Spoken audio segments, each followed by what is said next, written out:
Hi everyone, welcome to UTV Gooner and our show, The Shooting Lone Star with Ram from the Austin Gooners. Hey bro, how are you? Hey man, I'm doing great. Uh Shit man, international break is over. There's some games in Brazil, Serie A going on today. So I'm gonna watch that to get my football fix. And of course, Grand Prix events are going down. Formula One stuff is going on in Austin. So city never rests, man. Pretty exciting stuff going on. So ready to go, bro. How are you doing?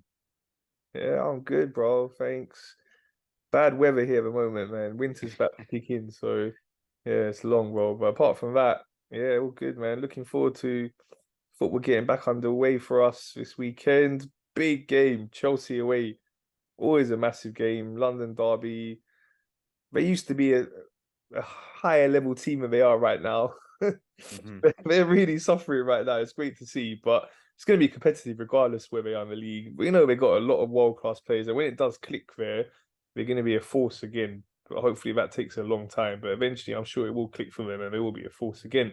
But yeah, before we get into that game, bro, I just wanted to ask you now. So, just looking back on the season so far, 8 games in, we're unbeaten. We have had a couple of draws, but it has been a very good start for us. And just when we compare it to last season, this time last season, we look at some of the head-to-heads as well. Unfortunately, against Fulham and Tottenham, we dropped points this season at home. We beat them both last season, so that was 4 points dropped there. But then you look at the Everton away and Man City at home. We lost them two last season. We won them this season, so 6 points gained there. So, yeah, just what's your thoughts overall on our start so far? Um, I think obviously last year was more of like it was like a dream start, right? It was something that we didn't even anticipate was going to happen. Um, and at the same time, I thought our schedule was really, really favorable to start last year. I remember talking to you and just talking to other people and looking at like our first 5 games leading up to the United match, which we ended up losing. But, first 5 games, I was like, oh man, I could see us going into that with 15 points, right? Like we looked really good. Um, this time around, I think we've definitely struggled a little bit. I think we've had overall maybe a tougher set of fixtures to start. We did have Manchester and Manchester City already, or Manchester United, excuse me, and Manchester City, right? In the first 8 games of the year. Um, Crystal Palace away, always a difficult place, but we had that last year. We did drop a couple of dumb games to Fulham and Tottenham, but as you said, we also turned the Everton away loss into a win. Manchester City, obviously the big match, we ended up winning. So, um, I would say last season was probably much better in terms of like excitement and we were like, oh my God, like this is incredible. This is a dream thing to happen. And this year, expectations are a little bit raised, a lot more pressure, a lot more worrying going on. But I think all that being said, we've only lost one game. Um, I don't know how many games we played up to this point last year, but like, we're looking pretty good, I think. Playing a different style of football. I don't think we're playing the breakneck, score a bunch of goals per game, things like that. But as Arteta said, you've always got to evolve. I don't think we're evolving to the detriment of our style. Like I think we still want to be um, an exciting style of football that plays and scores a lot of goals. But I think in different games we've learned to kind of become a little bit more defensive and more ball possession and really choke the life out of teams. We saw that, against Crystal Palace, Everton, all these 1-0 wins that we're getting, we're seeing a different style of play emerge. And so I think while I think last season is was more exciting, I think this year we're looking better overall as a team because I think we're looking more mature and sure of ourselves as a squad. Whereas last year we kind of took the league by storm and nobody was really expecting that from us. Now I think we're playing with a little bit more of a swagger and um yeah, man, it's kind of like an apples and orange comparison, I feel, just because I think what we're doing this year is building upon the good things and the bad things from last season, and I think so far so good, and I'm really looking forward to kind of kicking back and getting started again. You know? Yeah, for sure. Pep said it in his press conference before our game. Arsenal are back. Yeah. We are back. As you said, expectations are higher now. It's the expectations that we had for many years, but we went through that really difficult few seasons, as we know. But we're back for sure, and obviously causes other teams to be better prepared for us as well. Hmm. So that they're realizing that we're a really good team again now, and they're preparing more. So trying to like nullify our strengths. I mean, it's as Arteta is saying, that's why we want to have different tactics, different ways of playing, so we can then adapt to what our opponents are putting in front of us. So you can see that. You can also see the squad depth when you compare from last season to this season. Last season, we were always worried about injuries. This season, we've got a lot more squad depth. Again, you're always going to worry about injuries, but we've got a lot more squad depth. We've seen that already. I saw a stat saying that in the first 8 games we've had, Jesus, Martinelli, and Saka have yet to start one game together. Yeah. Premier League, and also what would say is our first choice midfield: Odegaard, Partey, and Rice. They've yet to start one game together as well. So to be in the position we're in, right at the top of the league, undefeated, it's great. Yeah, and I would say, that's something I forgot to even talk about already, but you brought it up. The injuries, like last season, you were a little bit living a charmed life, if you will, man. We kind of got lucky and really didn't have anybody hurt for a long time up until like the World Cup when Gabriel Jesus got hurt and we all freaked out and we were able to kind of cope with that, I think, with our depth. And I think this year, we've had, I don't think we've had that many injuries, but we've had some injuries here and there that have definitely obviously affected our starting lineup and have forced Arteta to sort of rely more on the squad depth a little bit. You kind of wonder if, let's, I hate playing ifs and all this kind of stuff, but if, you know, we didn't have all the injuries that we've had so far this season, you have to wonder if Arteta would have maybe not rotated as much as he has. And I think part of the rotation that we've seen, it's almost been a blessing in disguise. Like, yes, it sucks to see injuries, and but we now have the sort of the luxury to hold some of those players out, maybe out of cautionary need, and just be like, okay, well, we can rest them, and we're going to still be okay. Like, part of me almost feels like I think Bukayo Saka, if this was last season and if it was a different situation, he might have ended up starting against City. Whereas this time around, it was like, look, we've got a game plan, we've got the depth, we'll be able to cope with it. Let's sit him down for this game and be 100% sure. So, um, yeah, I think the squad depth is a much better than it was last year, and I think that affects how we played and how we've looked. And I think ultimately, once we have our best starting 11, we're going to start to really see, you know, I guess us. We haven't even hit top gear yet, man, and I think we're working our way towards that, and that's still exciting because we've been winning all this time while not playing our best football. So, I think better things are to come. Hopefully. Yeah, for sure, bro. So it's going to get into this next then. Chelsea up next. Hmm. It seems from what we're hearing, don't know for sure yet. Not everyone's back from international duty. Gabriel Jesus was just playing, I think, the other night. So was Gabriel, our centre back as well, playing for Brazil just a couple of nights ago. So by the time they get back, might be today or tomorrow, I'm not sure. But so not sure fully yet the injury situation. But as we know at the moment, it seems everyone apart from Timber is available. So looking at that Chelsea game now, what lineup would you go with?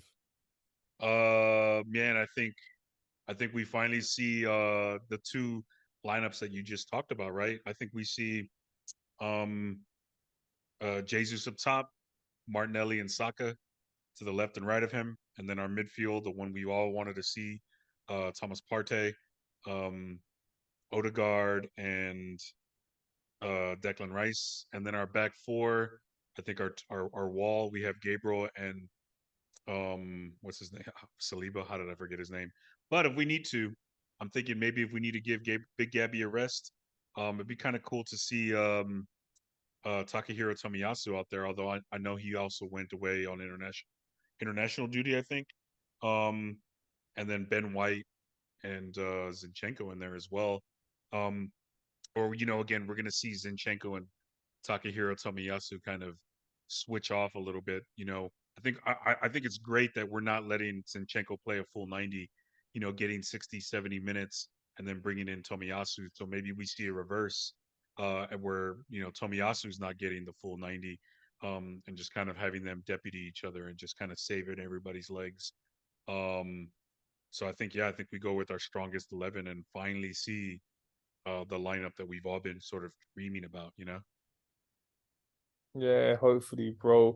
Do you think there's any chance he could put Thomas Partey at right back? It was something he was experimenting with at the start of the season. Mm, yeah, I don't think so, man. I think maybe. I mean, see, the thing is, it kind of worked, but then it also didn't, and it shook us a little bit. Um, but I think the way we played against um City and basically had four center backs back there playing um at some point. I don't think we need to put him back there. I think we just need to go with what we've been doing. Um, and yeah, we'll see what happens, man. But I think Thomas Partey should be in the midfield where he belongs, and I think putting him at center back or at right back or whatever he ends up playing, um, I think it's a good wrinkle.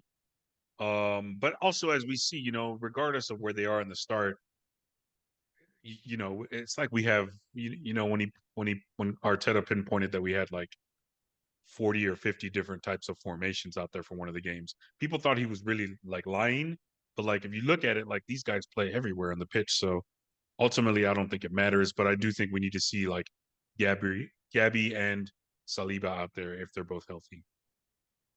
It's gonna be interesting to see what he does with everyone fully fit, hopefully. All right, so let's talk a little bit about Chelsea. Team that have been struggling this season massively. They've won their last two games. It was Fulham and Burnley. So Mm-hmm. not major wins, but for them, they needed that because they were really in a bad way. Lost a lot of games this season already, and right down towards the bottom of the table. I think they're now like 12th, so ain't still like Mm-hmm. mid or still in the bottom half of the table. So they've had a real difficult start. As I was saying to you earlier, though, they do have some really world class players there, as we know. They spent crazy amounts of money, got so many world class players there. What's your thoughts on them? So I watched that Fulham game that they played, and they scored two goals within like 10 minutes, and then the rest of the game was just absolutely dull, like from both teams. I think both teams looked poor. Didn't necessarily watch the Burnley match, but I guess you got to give credit to them. But also Burnley aren't a good team overall. So I think that's just I think any team. I think if you can withhold Burnley and the kind of exciting type of football they play, um, they're not going to be much trouble for you. But um, they ended up winning 4-1. I think but at the same time, with all that being said, I think they are like Chelsea are going to be feeling really good about themselves coming off of this break. They got two wins in a row. Sometimes that's all you need, right? Just to get a couple of wins, especially when you're feeling bad and you're playing bad. You just got to get that monkey off your back. So I think it's not going to be as easy of a match that a lot of people may be anticipating for the banter. Like, oh, Chelsea are 11th. Like I think it's going to be a little bit difficult for us, especially at Stamford Bridge. They're going to be feeling themselves. Um, and I think they're going to give us their best shot. Um, but I think I see the win against City has given me a lot of confidence in the fan that, we're going to be able to withstand that pressure early on. Um, and I think our approach is gonna be similar to that City match in terms of just choking the life out of a weaker opponent, and then before you know it, we're up 2-0, 3-0. I think we're gonna really start seeing a different type of swagger from this Arsenal bunch, man. So yeah, I think early 15, 20 minutes, especially because both teams have a lot of players coming in from the international break. we might see some fatigue. We might see some players kind of figuring things out, trying to get back into the groove. So it might not be the most exciting 15, 20 minutes of football. But I think as the game goes on and we grow into the game a little bit, I think we start to take over. So if I were to just come up with a score prediction, I think it's going to be very similar to that 1-0 win we had last year at Stamford Bridge. But I think we get a couple more goals in just because we have our firepower back, or we should. And so I'm thinking 3-0, but the goals are going to come later in the game. Yeah, I remember last season's game against them. It finished only 1-0, but we were the dominant team and we outplayed them for most of the game. So I think something similar this season. I think they're going to obviously be up for it. London Derby, they're going to put that pressure on us first half. As you're saying, it might take us a bit of time, but just got to keep it tight, withstand that pressure, which, as you're saying, we're very good at doing now. And then we can get a couple of goals on them. I'm going to go 2-0 for me. What about you? I'm going to say 3-0. I think it's going to be like tight 15, 20 minutes. I think we score a goal maybe like close to end of half.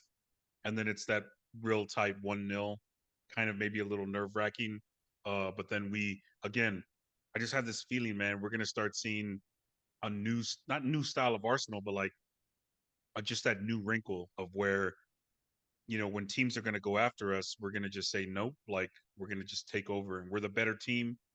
Uh, they still got so many players on the injured list. Um, I think we're going to dominate them, but it's going to be one of those 3-0 victories where it, you kind of watch City games and you see them, and it's like you blink your eyes, and before you know it, you're like, how the hell did they just go up 3-0? Like, what happened? And I feel like that's going to be the game that we see. Chelsea's going to be up for it, obviously, but I think we're going to come away and just feel good about the performance we see. We're Oh, just that'd so be calm on amazing, the ball, and bro. we're maturing so much, man. It's exciting. Yeah, bro, that'd be amazing. 3-0. Yeah. That would be really good to do that to the Yeah. as you're saying, you can see we are definitely maturing as a team. The confidence we're going to take from beating City, I think that's going to push us to that next level as well. We're going into this game, like we're better than Chelsea. We know we can go there, dominate. We've done it last season. Like I say, only finished 1-0, but we did dominate that game last season. Could have Mm. been more goals for us. And this season, yeah, hopefully, if we get three, that'd be great. Get that win and move on to the next one. All right, bro. So, just wanted to, as always, when we finish the show, some predictions on some of the other matches coming up. So, it's a big weekend of Premier League football again. It starts the early kickoff on Saturday, is the Merseyside derby, Liverpool versus Everton. Yeah, that one I love watching, man. Ever since back when I was like a neutral and Liverpool were like at their peak, that was a really fun one to watch. And Richarlison was on that Everton squad. And we'll see, man. I think not necessarily one game where you like think that form goes out the window and it's a rivalry, but I think Everton is actually starting to play a little bit better. They've won four or three of the last four games. They had that really kind of embarrassing loss to Luton Town, but they've beaten Brentford. I think that game was in the EFL Cup, but they've also beaten Villa, and then they looked really strong in a game I watched against Bournemouth. Um, and Liverpool, I think they're a really good side. They you can't really say that they're a bad team for drawing against Brighton. We've seen how Brighton look. Um, and they've been playing really well as well as of late. They kind of figure out a way to beat teams. So I think this is going to be like a really exciting matchup with a lot of fireworks. Obviously a big rivalry. So what am I going to pick? I think it's going to be. I don't think Everton is going to have the firepower enough to beat them, but I think they make Liverpool sweat, and I think it's like 2-1. I think Liverpool ultimately wins the match. We'll call it 2-1. Okay. Yeah, it's a derby match, so going to be cagey, I think.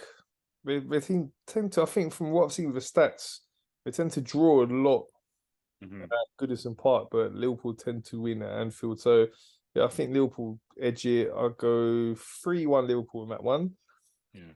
Okay, then next one, Man City are playing Brighton.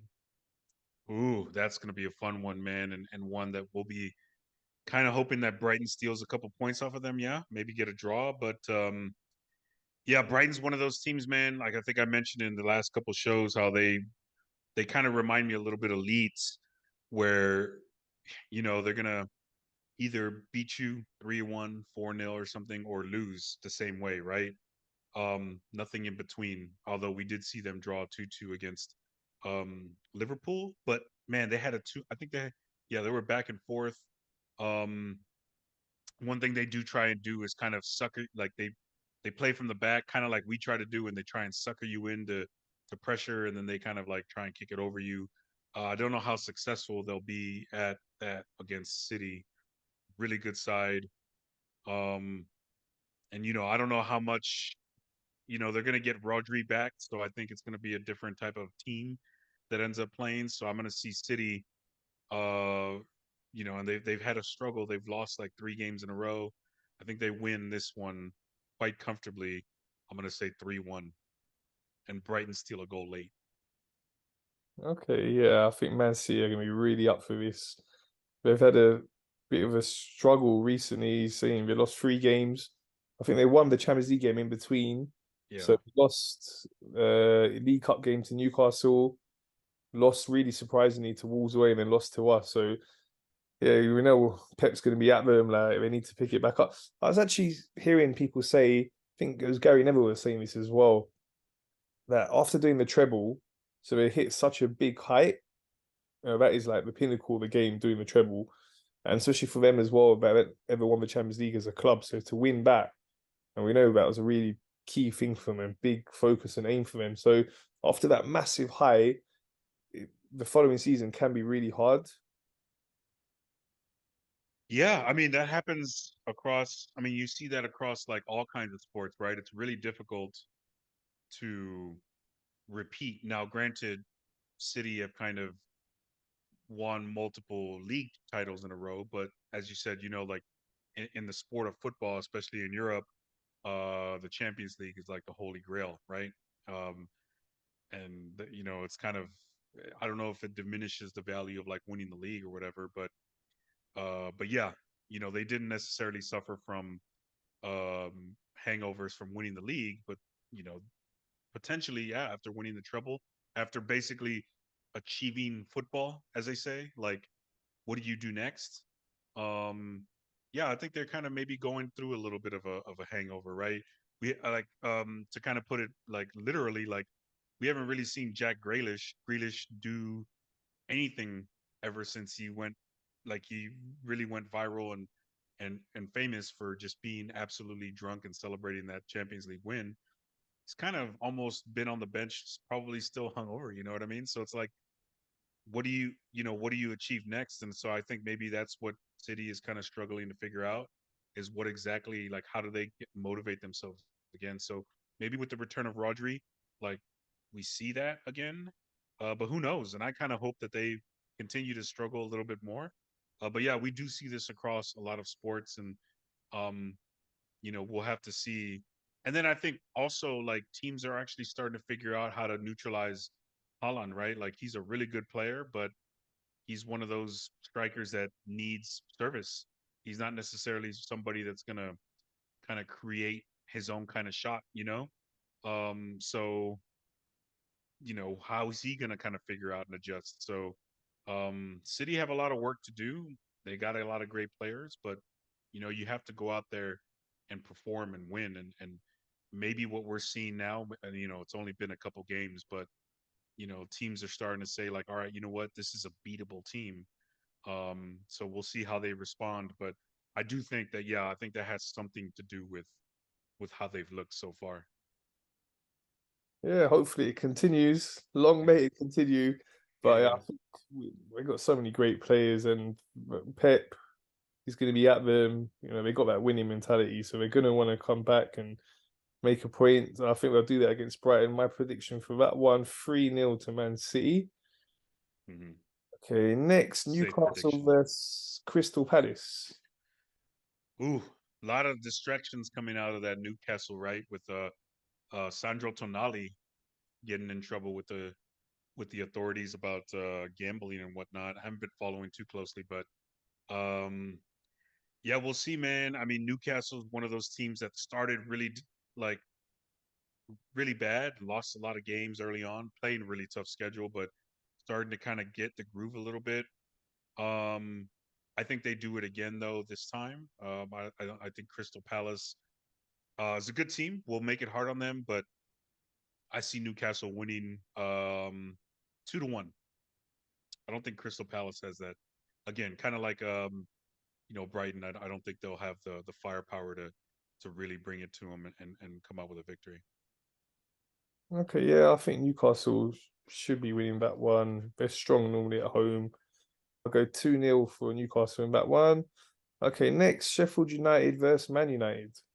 Yeah, boy, man.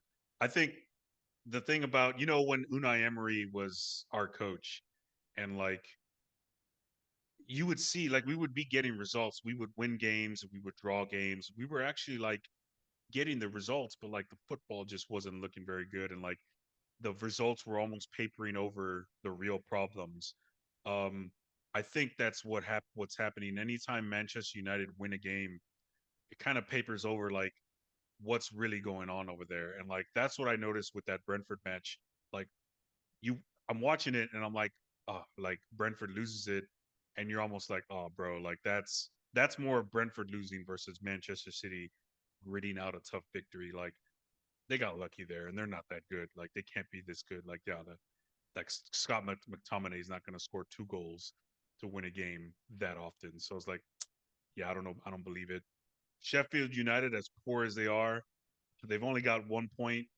Um, I have a feeling that they're gonna steal a point from City or from United, excuse me, to go up to 2 points. So I'm gonna say 1-1 draw to for the Man United and Sheffield United match. I don't think United are that good or that much better than a team like Sheffield United, especially at home. United's gonna be up for it. Yeah, I think. Sheffield, yeah. Yeah, I think Sheffield United could get something in that game as well. I think they look to keep it tight for straight Man United. Man United don't look to have much going forwards attacking wise. They really seem to be struggling. We got two really late goals in their last game to win that one, but before that they lost against Crystal Palace at home. It looked like they couldn't create much, and yeah, it seems like they're really struggling. Rashford might pick it up now, but he got a good goal the other day for England against Italy. On his day, we know how good a player is. He's not really fired for them this season, but I think 0-0. I'll go 0-0 in that one. Yeah, that'd be sweet. I'm not gonna lie. And then last game is on the Monday night, Tottenham versus Fulham. Oh, I really, really want fucking Fulham to pull out the victory, but I just don't think that they're that good, man. They don't have any firepower, man. They really messed up, I think. I mean, I'm sure they made a lot of money selling Mitrovic, but they're struggling for goals and they just do not look like a dangerous team at all. Um, and as much as I hate to say it, I'm tired of seeing Tottenham around, but yeah, I think they end up winning this game, but it's 1-0. Fulham, to their credit, are they play valiant. They put valiant effort in the defensive end, although they're not that good. But I think it's going to be a 1-0 win to Tottenham. Okay. They did okay against us. They got a little bit lucky, but they did manage to scrape a draw. Hopefully, they get a bit of luck against Tottenham. But I think Tottenham will just shade it 2-1. I'll go in that one. Hmm. All right, bro. One last thing before we go, I want to ask you 8 games in now, so a good sample size of games. Just based on what you've seen so far, name me your top four. Top four. All right, I think it's going to be us at number one, of course, and then City, and then I'm looking at Tottenham Hotspur, as much as I hate to say it, and Liverpool rounding out the top four. Where they finish in terms of like number three and number four, uh, I'll say Tottenham four, Liverpool three, City two, us one. Those are my top four. What do you think? Yeah, I'll go with that. Mate, I think Tottenham, I think they've had a lot of luck. Are they going to get a fourth? But if you look at who's against them to get fourth, I don't see Man United catching them. Definitely don't see Chelsea catching them. So Villa and Brighton and West Ham are like the three closest, and Newcastle. Newcastle, yeah, maybe Newcastle could, but I think that is. I'm going to go the same order as you. So us to win it, City second, Liverpool third, Tottenham fourth. Yeah, yeah. Yeah, Liverpool. Look, I mean, Liverpool are the team that scares me, man. Like they they're kind of like us, right? Like it's where like we might not have had the best start in terms of like play, like product on the pitch, but they're getting results, and ultimately that's all that matters. And when they start to get good, it's going to be scary. And you can say the exact same words about Arsenal, so it's like Liverpool are the team, man. Tottenham, I just feel are getting lucky. I mean, granted, new manager, I feel like they're just getting that new manager bounce, and it's just lasting a long time, but I just don't think that they're going to be able to sustain this type of success over a longer period of time. Ultimately, who knows? Like 2-3 years, like who knows how it's going to be? But I just don't think.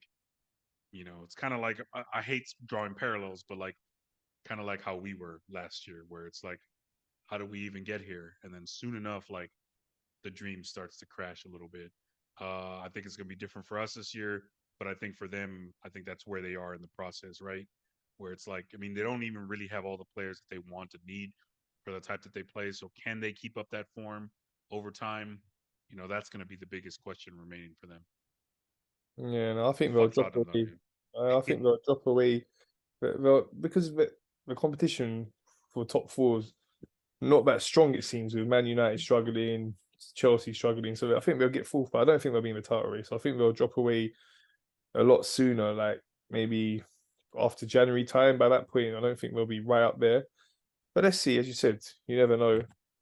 But yeah, it's just great. Premier League action's back, bro. Excited. Great round of fixtures to look forward to this weekend. Massive game for us. Let's hope we can beat Chelsea. We should do. We've got a great record in recent times at Stamford Bridge, so that's good. I Yeah. remember for a long while we were struggling there, Yep. but we've turned that around in recent times. So let's continue that run of winning at Stamford Bridge.